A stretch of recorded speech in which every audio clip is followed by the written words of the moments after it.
Using this mountain climbing metaphor, I will show you this strange hillside when it would be not too easy to find the topmost peak. Not just in a fog, in any situation. To go up and find the highest elements in this mountain, it would be a challenge. Even if you have a huge group of people, mountain climbers, who would go up, and each of them would have a device to measure the height, and then using a cell phone to cooperate to tell what is their goal, it would be not an easy task. Make clear.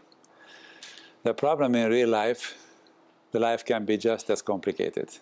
And to find the optimal, it is not easy, and that's why the life figured out something very fascinating method to do that. Doing parallel search and somehow use the method how to combine the previous knowledge. What they did before, what this element, what is successful, can somehow give that knowledge to the next generation. And to understand this very basic problem, this very simple graph shows you, if you are following always the optimal step, going upwards, upwards, upwards, it can be promising, good heuristic solution, but even in this very simple situation, it is not satisfactory, because you can stuck here or you can stuck here.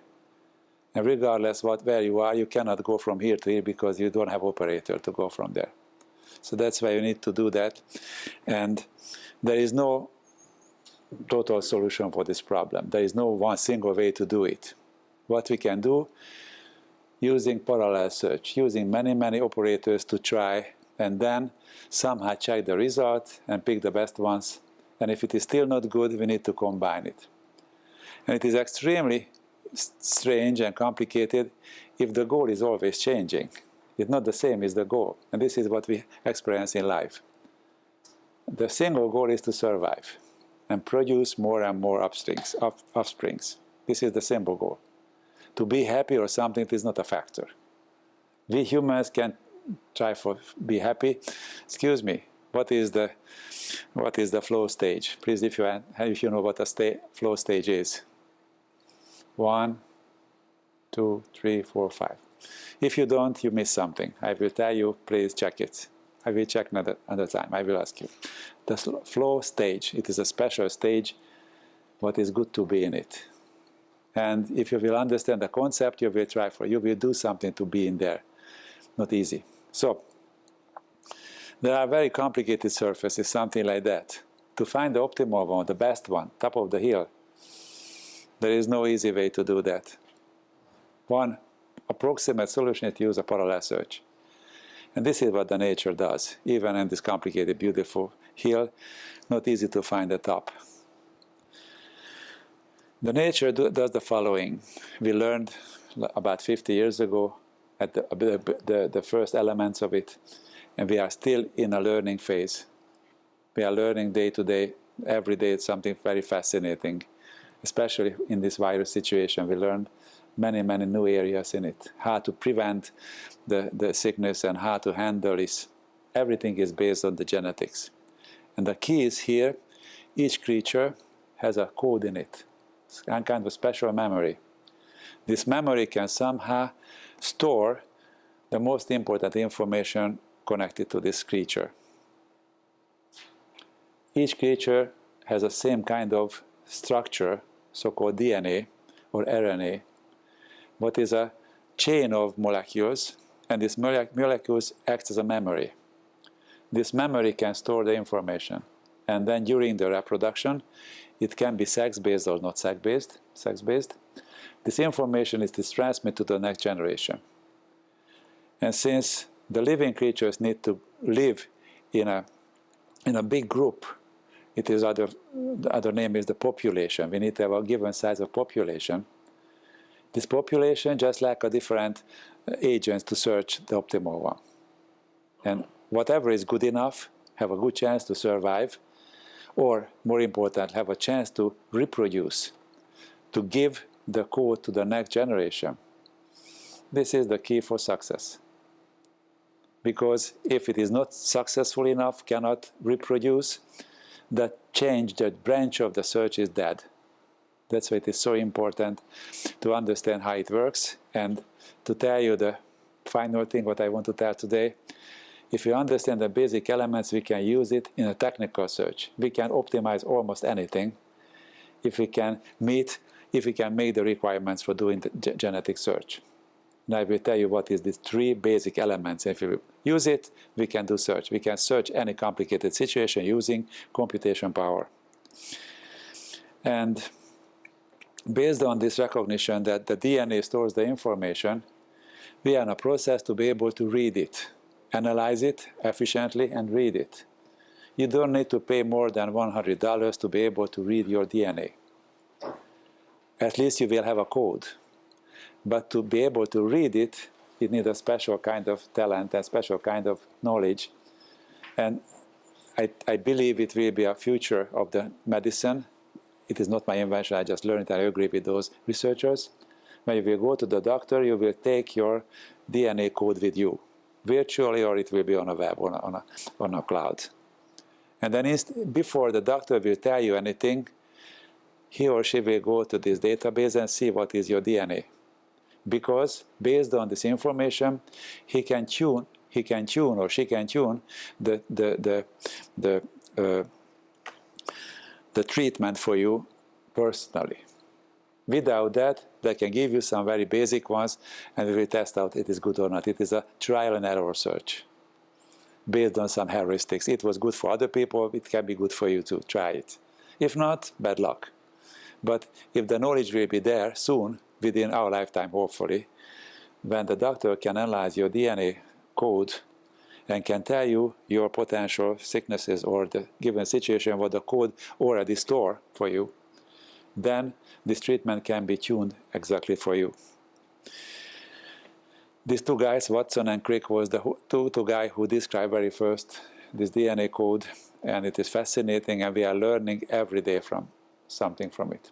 I mentioned to you one of my big joys, what I enjoy almost every day if I have time, to listen to this Blinkist. It's a service what can give you interesting readings from the most current books. And I had the fortune to read at least several dozen books about this DNA code. It is really fascinating. And extremely ordinary information what we can learn from it. What can be sometimes utilized in a computer science too. And I will tell you the most basic was what I learned from there. If we have this very interesting small structure, it is kind of miracle. It is science, not miracle, but it is the most efficient data storage these days. And one of the lessons what I learned from it, I'd like to share with you. There is no such long-term data storage in technology. We have hard drives, we have flash drives, we have several devices that can store information for us, but none of them will last forever. The most reliable information storage device is the paper, if we will keep it dry and protect it from the UV. And all of the others are much shorter lived. The longest reliable data storage is the magnetic drive, magnetic device, tape or hard drive, or even the core memory, but it is not so efficient. It doesn't store that huge amount of data. What can we do then? Since each of these devices has a lifespan, the nature discovered what to do. We need to recopy it. We need to copy it time to time for the next generation. This is the driving force behind the nature. None of the creatures will live forever. Basically, all of them live very shortly, just a short lifespan each of them have. And then, during this lifetime, they need to produce offsprings. Those who will carry the code. This is the goal of the life, to carry the code. There's extremely fascinating mechanism in it, but you can learn and utilize it in technology too. Many Nobel Prize was given discovering important areas in this field. For example, one of the big discovery was not just the stem cells can be utilized to build a new element, even the mature cell can be reprogrammed. this knowledge can influence our life, basically. For example, there's a big trend in technology or in this field. If the parents will decide, will pay enough, they can store the stem cells for their child in the rest of their life. During the delivery stage, when the baby is born, they can take a blood from this umbilical cord and then take out the stem cells from it and freeze it. And if somebody has his own stem cells stored, if he or she will have some kind of sickness later on in his life, the stem cells can be utilized to build up that organ. Heart part or liver or something. Unbelievable. But to be able to do that, we thought we need to have a stem cell. These two guys discovered it is not needed, because even mature cells, the skin cells, can be utilized to take out the information from that and turn it to the stem cell, and based on the stem cell they can grow our organs. It is kind of science fiction these days, and we are really fascinated doing artificial intelligence or smart computers. This field is exploding just as well, the genetic field. Many computers can help to do it right. For example, to figure out the DNA code the computers needed. And what they discovered, how to modify, they made a procedure how to modify the adult cells instead of having just a stem cell to generate new objects. There are different methods. I don't want to go in this biology. It is not so important for me. I just like to mention there are some such very interesting knowledge behind that. I like to show you this very controversial photo because many people is against these genetic modifications. We don't want to eat anything what is genetically modified or so on. And I shared the comment that is unavoidable. We need to cope with it. It's a very important area, very complicated area, can cause a big damage, but the gain what we can have, it can be much bigger than what we can lose. So if we have a proper control system, how to handle the genetic manipulations, we can use it for something good. It can be one way for us to adapt properly. And then, the next thing what I like to mention briefly, that there is a very interesting curve here what I show you. This is the curve of the life cycle for any living creature. There is a birth date, there is a death day, and there is some useful lifetime in the meantime. And then it is not binary. Next time, week from now, I will talk about the fuzzy method, fuzzy thinking, how to handle situations when the variables are fuzzy. Not 100% true and not 100% false. This is a good example for that. And talking about life, it is something important to know. It is a smooth curve, almost smooth curve. There is a beginning and there is some definite point in it what the human culture can influence, where to put it. For example, just one example here. In this part of the world, we celebrate our birthday because it is something so important. When the person is out of her mother and start to breed, that is a very important day. But there are many cultures on earth when it is not this a birthday.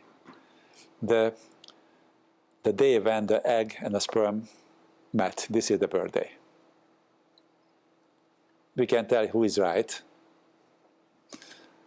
Not easy answer for this situation. But there are some certain points, and it has a very important consequence. For example, that if the creature is already there, started to multiply, can we stop this procedure or not? Now, traditionally, we can, if there are some certain limits. But above this limit, it is not so easy to tell, not easy to decide. It's a very complicated area. I just like to mention briefly. The same thing applies for the end part of the life. When it is the end, when that person stops to breathing, We can tell, but it was a good method to check it laid back. Put a mirror in front of his or her nose, and if there was some vapor on it, the people are still living, still breathing, and he's alive. But there are many other methods to check it using EEG. And just one thing mentioned here very briefly, it is crucial, life or death question, because many of us, including me, when I got the driver license in the US, I need to decide I will be a potential self-donor or not. It is on my driver's license, I mark it, yes. In case if I would be so unfortunate to have in a car accident and the person, the ambulance will come and pick me up, they will find my ID and it will be on this mark in it. They will check me, I'm alive or not, and if not, will disassemble me, because I said I want to do that. I want to donate my organs for someone else. But not easy to decide this point, where I'm here or not. I'm here or here. Not easy. There are some criteria to do that, but it is extremely interesting and complicated. Person had to do it on a regular basis, who has this profession, but not an easy task. Go back to the genetic thing. I like to summarize what is here. First, what we understand from the DNA, it is a data structure. The DNA is a data structure. We can simplify it as a sequential data structure, not necessarily, because there are some loops in it, many parallel representations in it. But in a first easiest way to understand it, it is just like a string. Each element of the DNA has a variable in it. These variables can code something. What color eye I will have, what color hair I will have, how tall I will be. This can be identified easily. Somebody who can read the DNA code will check that specific data structure and can, okay, I will be in that range. It is not my workout, I grow this tall. I inherited from my parents. The same thing what I inherited, my hair color, my eye color, and many, many other things, even the way I think, because it is already coded into the DNA. And we can find the different areas what is responsible for this thing. And in order to do it in technology, we need to make a data structure. What kind of data structure? Data string. Variables in it. One variable, another variable, so on. Clear?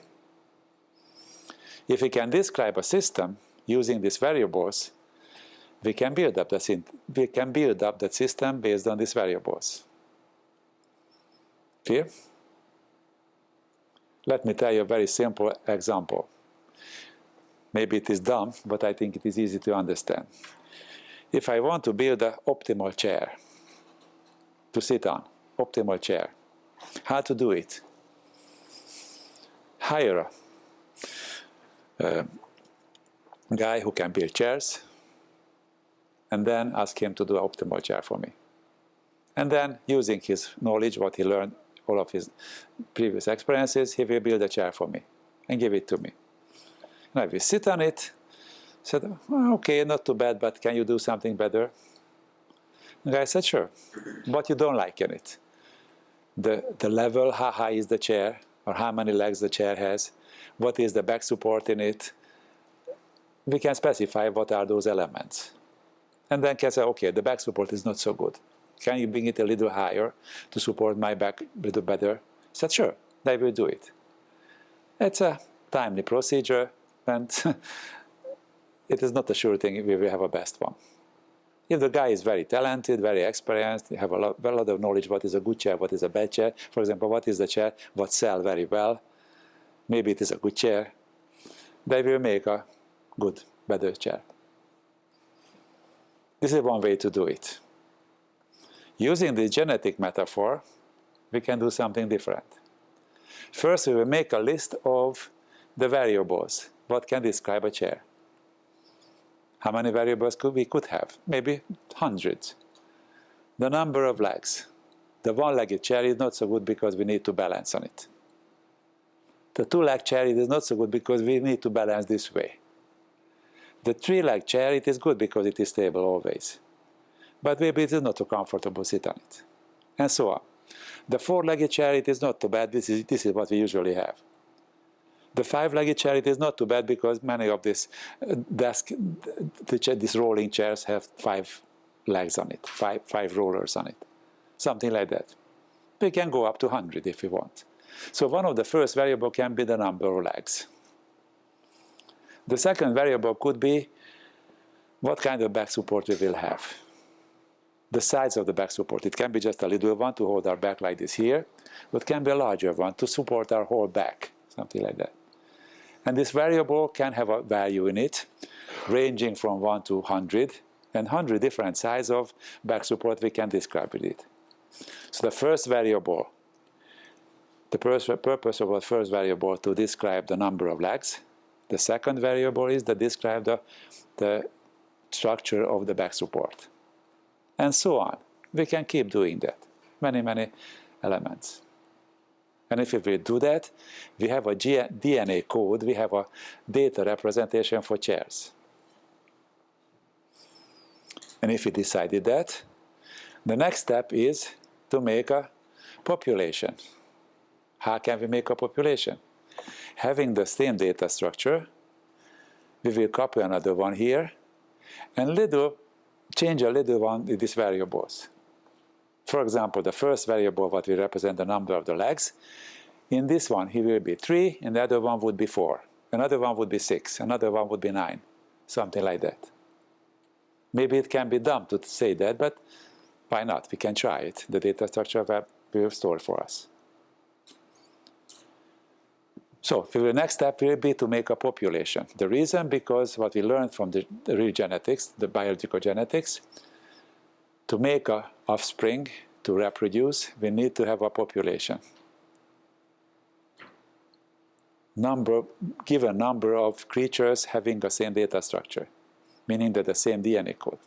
This is the reason why, for example, the fly, the fruit fly, and a bee cannot be combined. They cannot produce offsprings because the data structure is different. If it is the same data structure, just like in this very simple example, then we can go to the next step. So the first step is the data representation. The second is the population, to make several of those. The next step is somehow to combine this. But before combining, we need to evaluate it. And we see how good is that. For example, if we have this represented chair, we will hire someone to build it. They will build, just read the code and make 4 legs, 5 legs, 6 legs, 1 leg, and build a chair. And they will have a huge set of chairs, big bunch of chairs, storing a storehouse. But how to evaluate those chairs?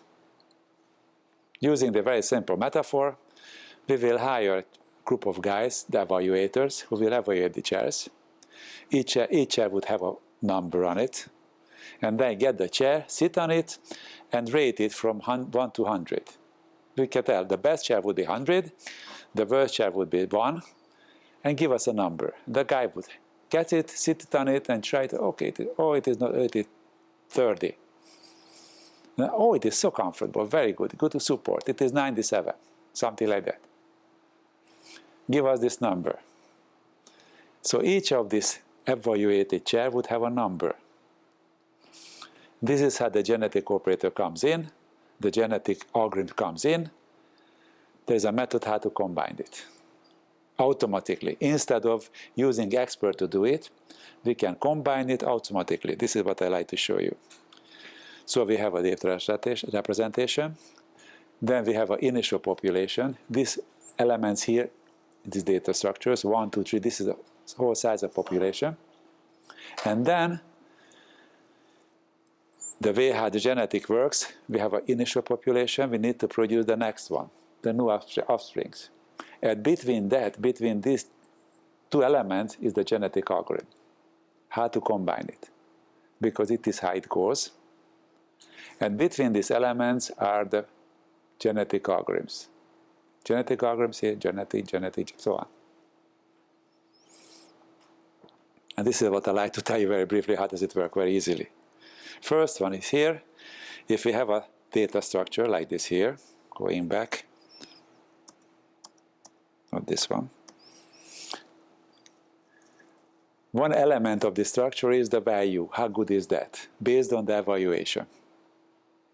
Then, if we evaluated it is good, we need to keep somehow what was in it, those variables. But the first thing we need to select it, which one has a chance to give for the next generation their information content. One way to do it, to select the best ones. Only the best ones, and then the best information will go past to the next generation. In human situation, there are some similar ideas, terrible ideas. Get rid of those people who doesn't have a good life result. The sick ones, the old ones, whoever is not good enough to be good for the society, we need to get rid of those. Sounds terrible, isn't it? But it is not in my sick mind. It was, unfortunately, a good trend in many countries to get rid of those people who doesn't have a purpose in this sense, because cannot have a good code to give for the next. First, don't have a right to reproduce. Second, don't have a right to live. Terrible to even think about it. Terrible to think about it. So this kind of elitist method to pick only the best ones and reject all of the bad ones, even in these technical terms, it is not a good idea. Morally, it is terrible, absolutely terrible. So, first is the selection. We need to select those elements what can be used for producing the next population. But if we will select only those, we already tested those. We already tested them. It was not optimal. We want to have something better. So this is the key here. We need to combine those. We need to somehow cross over the content, the information content in it. Because one was good enough, another was good enough, but we need to combine. This is how the so-called sexist reproduction comes in. This is how we have sex. Not because it is fun, false, but also a very big reason in it. The good reason to combine the information content in a DNA code. There would be another way to do it, just divide it, self-divide. Have a cell, just divide it to two, copy the content in it from one to another one, but the problem, it cannot test the new situation, cannot test the new variables. In order to test the new variables, we need to combine two parents. And this is the standard basic method in nature, to combine the content, information content of the parents. So here are those populations here, initial one, the next one, the next one, the next one, next one. You can ask how long we need to do that. Till we have something close optima, what we can happy with it. Or if we don't have a close optima, we keep doing that because this is the way to adaptation. In real life, there is no global optima. What is the best creature on Earth? Who knows? Because everything is changing. But this fascinating method, the genetic method, search method, will follow the ever-changing goal. What is the good? The key element is the reproduction, to make new offsprings. Without that, there is no future. But having the offsprings, given good size of population, we have a chance to give through the code, and then this code will survive. Adapt, of course. And now see what are those elements in the population, and how to do that. First, we need to select the element what will be the one who will give the information for the next generation. As I mentioned to you, the elitist method to get the best ones, it is not so good. Another method, what is very practical and good, to use some kind of roulette wheel selection. The name comes from the following. If we have a roulette wheel, as you know, it's a game to spin it, and there is a ball in it, it will rotate, and eventually it will stop somewhere. When it is stopped, that element can be selected. That element is selected. This is the metaphor what can be used to describe what is in nature. Because if the roulette wheel has a different areas inside, and this area is somehow related to the goodness or the so-called fitness of the elements in the population. Whatever was better has a larger area. What was not so good, it has a smaller area.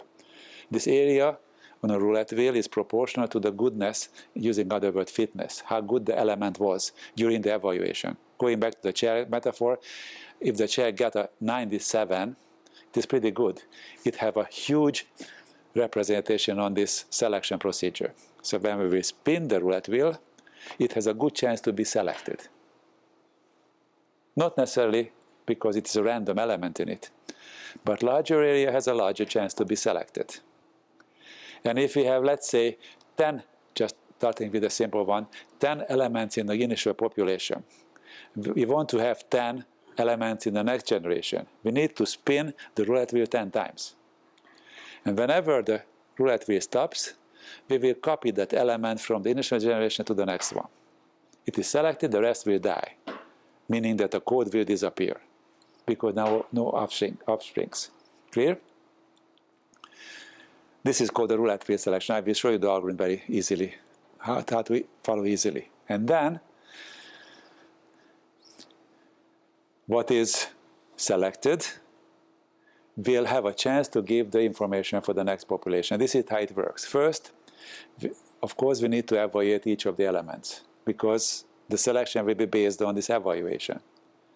But instead of selecting just the best ones above some limit, we will calculate the relative fitness. Relative meaning that the given fitness for the given element related to all of the other ones. To do that, we need to add together all the fitness values and divide with this number the individual fitness value. This is the relative fitness value. It will show what is the relative goodness within the population. And then the size of this area in a roulette wheel will be somehow associated to this relative fitness value. In technical terms, if it is a random value from 1 to 0, and we need to divide this range related to the relative fitness, one area would be from 1 to 1.4, another would be 0.4 to 0.6, and something like that. And then when we will generate a random number within this range of 0 to 1, the element who has a larger range has a larger chance to be selected. Clear? So this is, so calculate the relative fitness individuals, assign the numeric range for each individual proportional to relative fitness, and then we generate a random number within this range. And whenever the random number is, we will copy that element. But we will copy the information content, the variables. Clear? And how many times we need to do that? Depends on the size of the population. If we want to have an increasing size of population, we need to copy it more than what was in the initial one. Sometimes it is good to have an increasing number of population, not just a shrinking. But to be able to cover the whole search space, we need to have many agents. These agents carrying the code. Each agent will carry the genetic code. And if we have a huge data set, huge population, we have a good chance to be able to cover the whole data field. If we have a very limited number of elements in a population, we have a very narrow field of coverage. Clear? So the first element was, in the genetic algorithm, the selection. We learned two methods, the elitist method, only selecting the best ones, and we also understand the method how to do the roulette wheel selection. What is proportional to the relative fitness, the relative goodness of the elements. Instead of, can't tell you what is that, going back to this metaphor with the chair. We generated randomly 100 different chairs, stored it in a storehouse. We hired 10 people who will evaluate them. Each of the person will go through all of the 100 chairs, we sit on it, check it, and based on his or her experiences, the person will give a number. This number would be from 1 to 100. 100 would be the best chair, 0 would be the worst chair. Based on these numbers, each chair would have an evaluation. And if we have 10 evaluators, we will average it.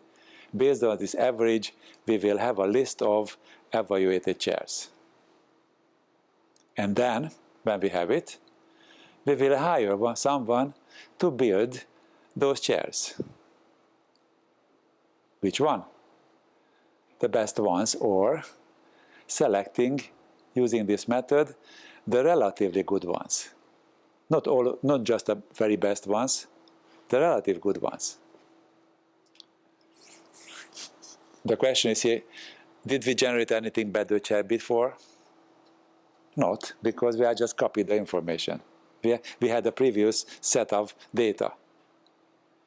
And this is how this new metaphor comes in. Instead of just building that, copying that, using the selection, we were combining those.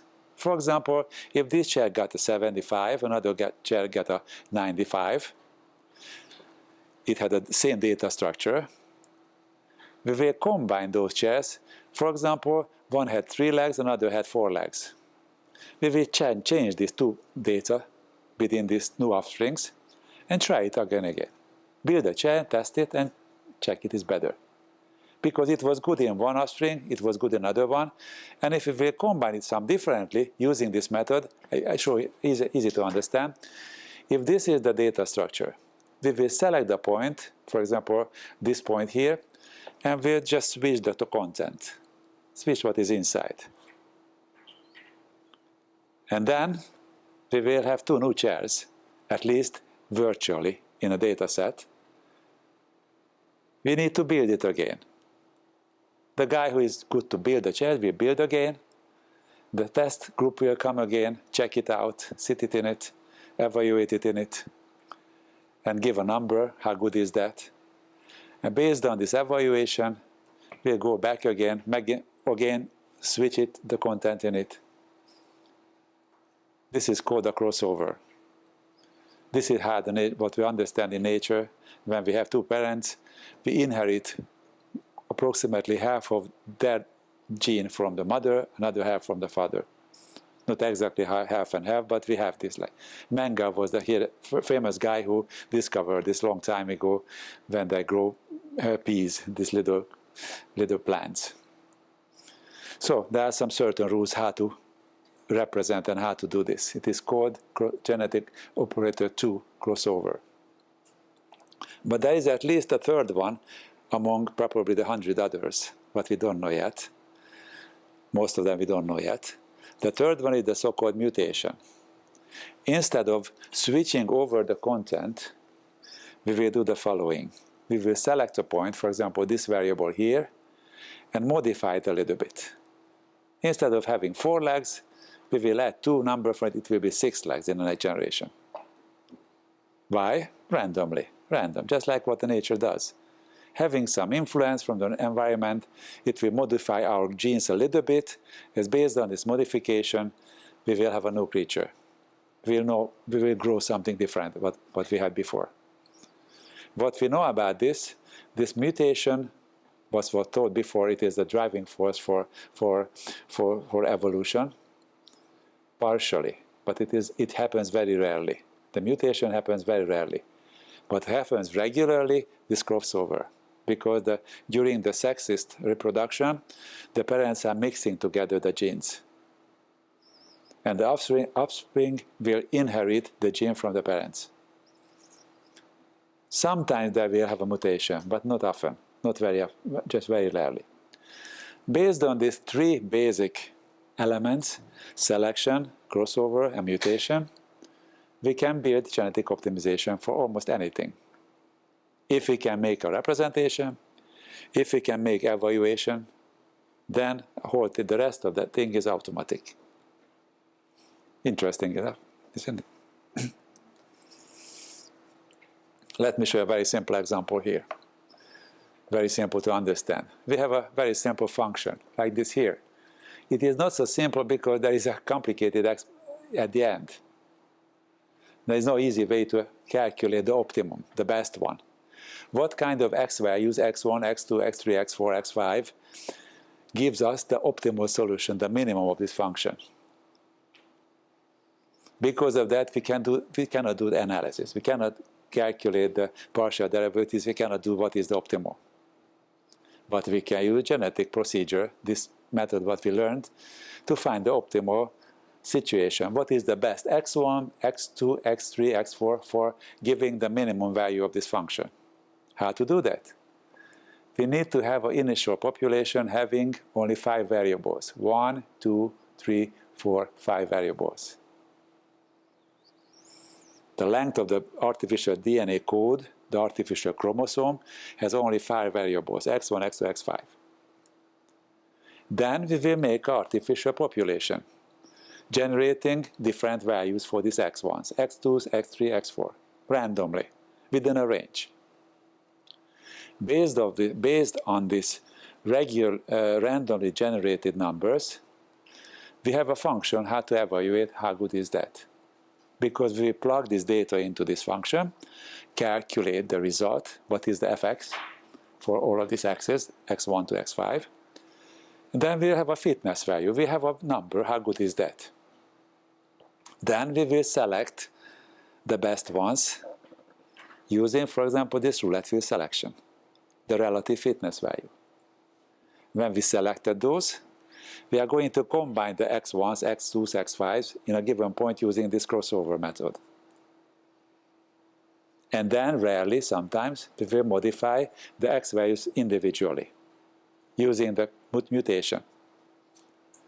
Based on these procedures, we will evaluate again.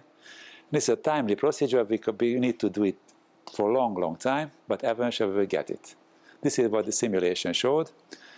These are the results, x1, x2, x3, x5, based on this artificial representation of the chromosome, based on this crossover and mutation, using many, many generations, 78,967 generations, thousands of generations.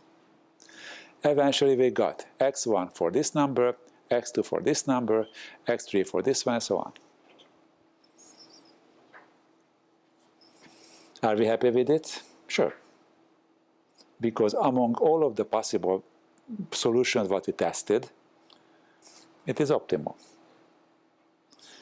I can ask, it is global optimal or local optimal? Local, because we don't have a chance to test all of them. We don't have a chance to check all of the x values for any situation. We can start with an initial generation, initial population. Based on this initial population, we can combine it, check it out, and among all of the tested versions, this is the best one. So we can tell what we tried, doing our best, we can tell this. This is good for that. Is any potentially better? Sure. Can we check it? The same way. There is no way to calculate it because we don't have a method to do that.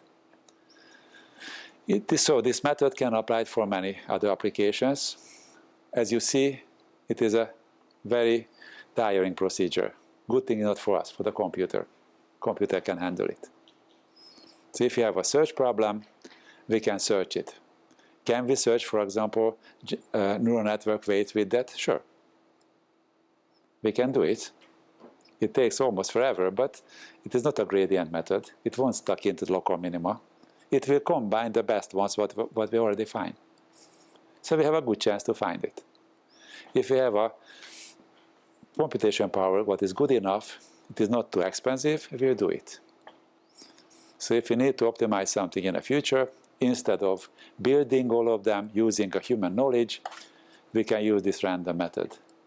Making artificial chromosome, generating random variables, using these basic operators, mutation, selection, crossover, and then check a result.